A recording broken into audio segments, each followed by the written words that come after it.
2 کاله به نه هم کې سوره انفال ورته ویلی کېږي. دې باوجود به چې پرچې ته راغلي بیا به وړو جیبونه ډک کړي، جورابو کې دننه قرآن آیتونه یې ښودي چې سویډن کې ګستاخي وشي مونږ اوچت اوچت کېږو.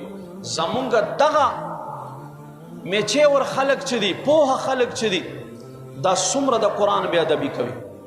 قرآن کې الله فرمایي لا یمسوه الا المطهرون.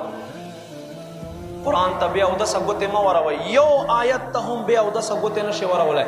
اسلامیات د 9 د 10 هر کلاس اسلامیات د اسلامیات کتاب ته بې اودسه ګوتې ورول حرام دي.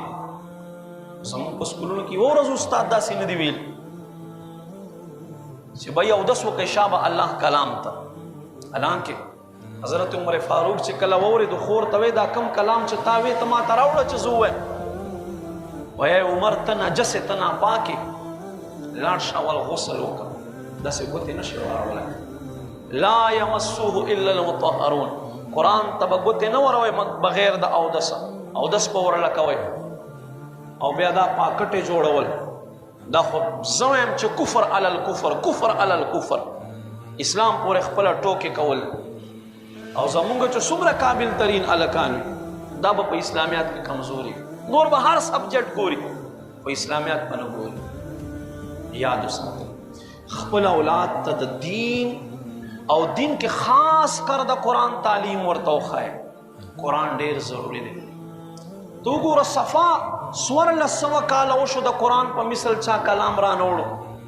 حضرت ابوذر غفاري رضی الله تعالی عنہ فرمایي وی زما ورور مکې ته تللی و، له مکې نه راغی ما ته وایي ای ابوذر، دوی چونکې په علاقو کې پاته کېدل، ای ابوذر ما خو یو عجیبه کلام واورېدلو، یو پر اثر کلام مې واورېدلو، 20 کلونو راسې زه شعر و شاعري کوم، خو زما د 20 کلونو شعر و شاعري د اخ کلام یو ټکي ته نشي رسېدی. وی دا کلام څوک وایي؟ وی نوم محمد دی، عبدالله زوی دی. وی د مکې خلکو سره آی دی. وی مکې خلک دشمني ورسره کوي، مکې خلک وایي چې دا کاین دی، دا جادو دی. خو په خدای مې د قسم وي ما په 20 کاله شعر و شاعري کې داسې چېرته کلام نه دی کتلی. لہذا ما ته دا د الله کلام ښکارېږي، دا د انسان بشر کلام نه دی. نو بیا حضرت ابوذر غفاري رضی الله تعالی عنہ راغی او د ضرور دواړو یو ځای کلمه ووې او نبی علیه السلام په غلامۍ کې شامل شو.